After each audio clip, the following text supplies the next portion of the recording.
जैसा कि आप लोग देख रहे हैं, ये है मेरी क्लाइंट और इनकी हेयर की टेक्सचर कैसी है, यानी कि बहुत ठीक हेयर है, काफी घना हेयर है और टेक्सचर जो है मोटा भी है और अच्छी खासी कर्ली हेयर है।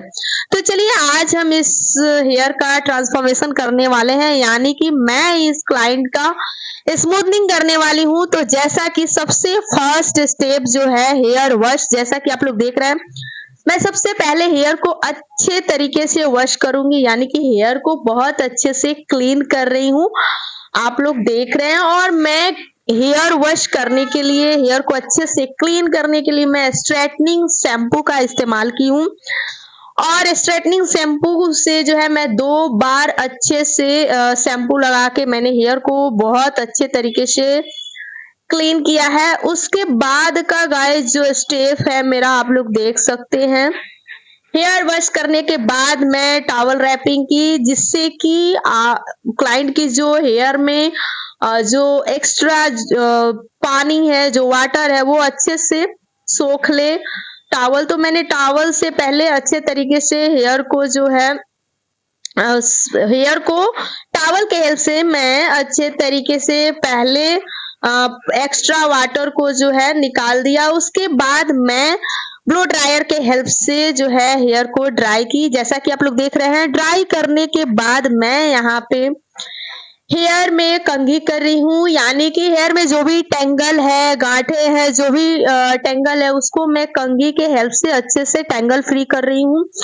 और जैसा कि आप लोग ये हेयर देख रहे हैं गाइस, इस हेयर का टेक्सचर कैसा है, बहुत ही मोटे हेयर है, घने हेयर है और साथ ही साथ कर्ली भी बहुत है। और सबसे बड़ी बात है गाइस कि ये हेयर जो है पूरा वर्जन हेयर है, यानी कि ये जो क्लाइंट स्मूथनिंग करा रही है, जिसकी मैं स्मूथनिंग कर रही हूँ, ये फर्स्ट टाइम जो है अपने हेयर पे कुछ करवा रही है, यानी कि इनकी हेयर पूरे तरीके से वर्जन है। इन्होंने अपने हेयर पे कभी कोई ट्रीटमेंट या कभी हेयर पे इन्होंने कुछ नहीं किया है सिवाय कटिंग के। यानी क्लाइंट मुझे बता रही थी कि मेरे हेयर इतने लंबे घने जो हैं, मैं कभी अपने हेयर पे कुछ नहीं कराई हूँ और जस्ट मैं कटिंग कराती हूँ साल में एक बार।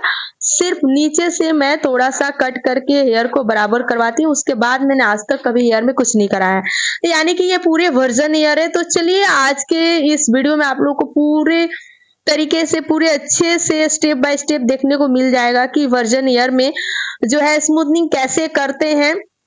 तो जैसा कि मैं आप लोगों के साथ स्टेप बाय स्टेप शेयर कर रही हूँ, पहले मैं क्लाइंट का हेयर अच्छे से देखी, चेक की टेक्सचर क्या है, हेयर का वर्जन हेयर है या केमिकल ट्रीटेड हेयर है। वह मैंने पहले हेयर को अच्छे से एनालाइज किया। एनालाइज करने के बाद मैंने हेयर को जाना समझा पढ़ा, उसके बाद मैं यहाँ पे ट्रीटमेंट स्टार्ट की हूँ, जो कि सबसे पहला मेरा स्टेप था कि हेयर में अच्छे से शैम्पू करना, हेयर को अच्छे तरीके से वॉश करना, हेयर को क्लीन करना, जो मैंने किया। उसके बाद सेकेंड स्टेप था टॉवल से अच्छे से जो है टॉवल से हेयर को टॉवल रैपिंग करके एक्स्ट्रा वाटर को जो है निकालना।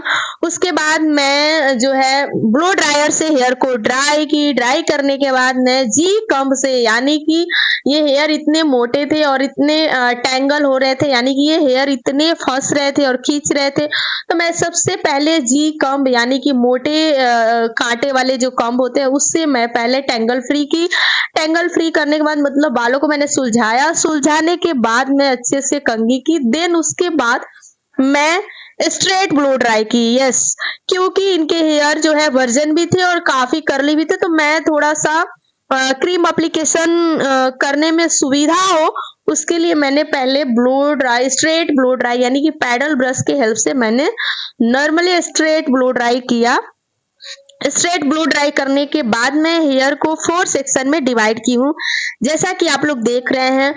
क्लाइंट के हेयर को मैं 4 भागों में बांट दी, यानी कि 4 सेक्शन में मैं डिवाइड की। डिवाइड करने के बाद मैं चारों सेक्शन को जो है सेक्शन क्लिप के हेल्प से अच्छे से सिक्योर कर दी हूँ।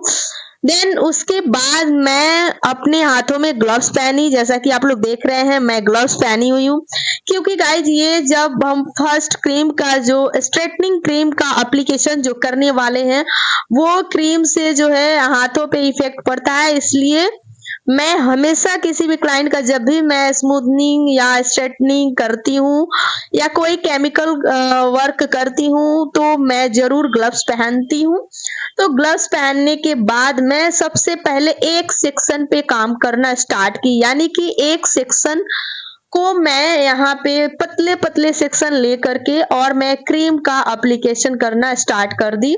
ये है स्ट्रेटनिंग क्रीम जो कि आप लोग देख रहे हैं, मैं पतले पतले सेक्शन लेकर के और अच्छे से हेयर पे क्रीम लगाने के बाद मैं अच्छे से इमर्जिफाई कर रही हूँ, यानी कि जो भी क्रीम मैं हेयर पे लगा रही हूँ उसे मैं अच्छे से मर्ज कर रही हूँ, मर्जिफाई कर रही हूँ, अच्छे से मिला रही हूँ ताकि जो क्रीम है वो हमारे एक एक हेयर में अच्छे से लगे।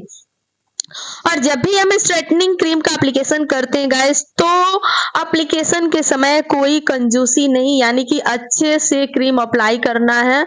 जितना हमारे हेयर को जो भी हम सेक्शन लेते हैं उस सेक्शन में जितनी क्रीम की रिक्वायरमेंट है, यानी कि जितनी क्रीम चाहिए उतना क्रीम लगा के अच्छे से मर्जिफाई करनी है ताकि एक एक हेयर में क्रीम लगे।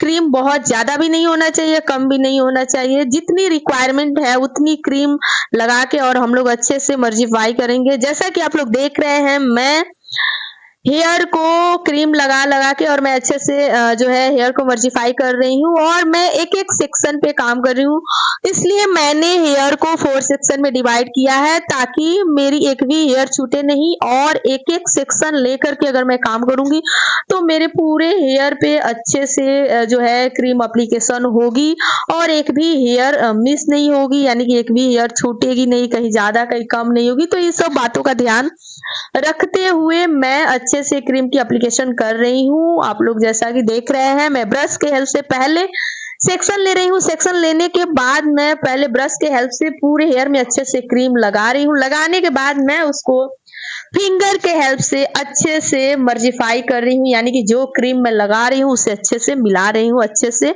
मर्ज कर रही हूँ। तो जैसा कि आप लोग देख रहे हैं यहाँ पे मेरा एक सेक्शन कंप्लीट हो चुका है और जब भी हम क्रीम का एप्लीकेशन करेंगे गाइस तो उस समय थोड़ा हमें फास्ट काम करना होता है, यानी कि एप्लीकेशन फास्ट करनी पड़ती है, जल्दी जल्दी एप्लीकेशन करना पड़ता है, उससे क्या होगा रिजल्ट हमारा अच्छा आएगा।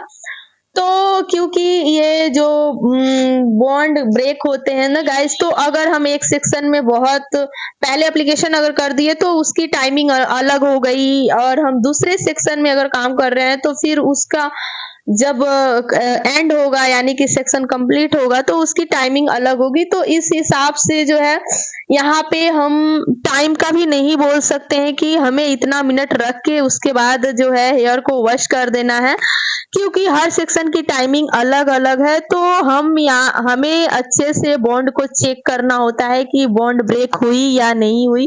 तो जैसा कि आप लोग देख रहे हैं मैं पूरे सेक्शन को कंप्लीट कर चुकी हूँ, यानी कि पूरे हेयर में मैं क्रीम का एप्लीकेशन अच्छे तरीके से कर चुकी हूँ।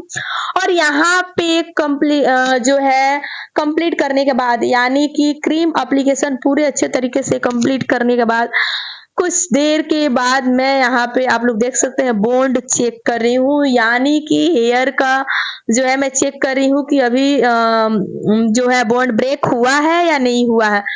तो जैसा कि आप लोग देख रहे हैं यहाँ पे बॉन्ड जो है ब्रेक हो चुका था। देन उसके बाद मैं यहाँ पे कर रही हूँ क्लाइंट की हेयर वॉश।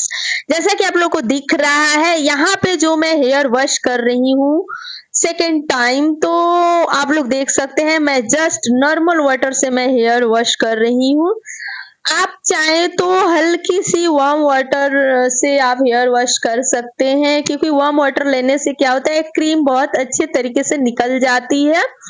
अगर ये ऑप्शनल है, अगर आप चाहें तो नॉर्मल वाटर से भी आप हेयर वॉश कर सकते हैं। यहाँ पे मैं कोई शैम्पू या कुछ भी हेयर वॉश के लिए मैं इस्तेमाल करने वाली नहीं हूँ। जस्ट नॉर्मल वाटर से हमने हेयर को वॉश किया। जो भी हेयर में क्रीम लगी हुई थी उसे मैंने अच्छे तरीके से निकाला। निकालने के बाद मैं यहाँ पे कर रही हूँ टॉवल रैपिंग।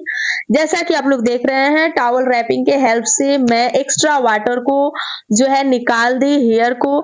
उसके हेयर के एक्स्ट्रा वाटर को मैंने निकाल दिया। देन उसके बाद मैं यहाँ पे ब्लो ड्रायर के हेल्प से कर रही हूँ हेयर को ड्राई। जैसा आप लोग देख रहे हैं, मैं हेयर को ड्राई कर रही हूँ। और गाइज, जब यहाँ पे मैं ड्राई करूंगी, यानी कि हमारे जो क्लाइंट के जो हेयर है उनकी तो बॉन्ड जो है वो ब्रेक हो चुकी है, यानी कि यहाँ पे हेयर बहुत सेंसिटाइज हो चुकी है।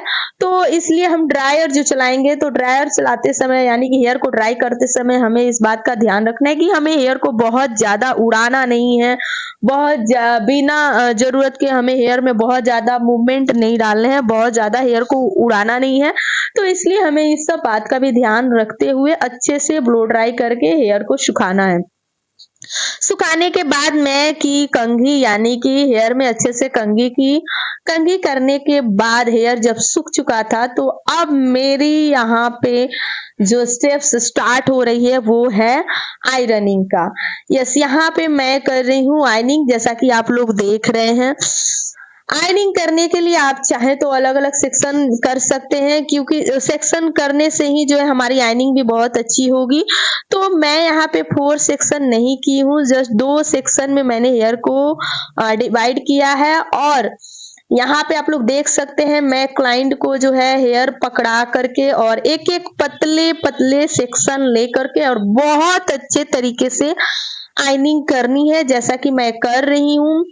और बहुत अच्छे तरीके से आयनिंग करनी होती है। और मैं यहाँ पे सेक्शन क्लिप का इस्तेमाल नहीं की हूँ, आप चाहे तो कर सकते हैं, बट मैं नहीं की हूँ, क्योंकि हमारी वो जो हेयर है, क्लाइंट की हेयर का जो हेयर है वो बोन ब्रेक होने के बाद मैं सेक्शन क्लिप नहीं लगाई हूँ। ये अपने जो है रिजल्ट इससे अच्छा आएगा। सेक्शन क्लिप लगाने के बाद हो सकता है कि कोई निशान पड़ जाए या हेयर मुड़ जाए, तो इसलिए सेक्शन क्लिप को हो सके तो यहाँ पे अवॉइड करेंगे। और मैं यहाँ पे अवॉइड की हूँ, सेक्शन क्लिप मैं इस्तेमाल नहीं कर रही हूँ। और पतले पतले सेक्शन ले करके जो है अच्छे तरीके से आयनिंग करनी है, यानी कि ये जो है हमारा बहुत ही जो है ये स्टेप्स जो है हमें बहुत ही ध्यान से करने पड़ते हैं, क्योंकि यहाँ पे अगर आयनिंग आपकी बहुत अच्छी होगी तो रिजल्ट आपका बहुत अच्छा आने वाला है। अगर आप चाहें तो अगर आपके पास स्टाफ है या 2 लोग हैं, तो आप लोग मिलके जो है आप एक जन आयनिंग करें और एक जन को आप सेक्शन जो है हेयर एक्स्ट्रा हेयर जो है वो पकड़ा सकते हैं। बट मैं यहाँ पे अकेले कर रही हूँ, तो इसलिए मैं जो है क्लाइंट को ही हेयर पकड़ा करके और मैं जो है यहाँ पे आयनिंग कर रही हूँ। और इसके लिए क्लाइंट कंफर्टेबल है, यानी कि क्लाइंट जो है हेयर पकड़ सकती है मेरी, इतनी कंफर्टेबल वो है। तो मैं यहाँ पे उनके हेल्प से ही मैं जो है उनको हेयर पकड़ा करके और मैं यहाँ पे आयनिंग कर रही हूँ। गाइस, आयनिंग करते समय हमें और एक बात का ध्यान रखना है, टेम्परेचर का।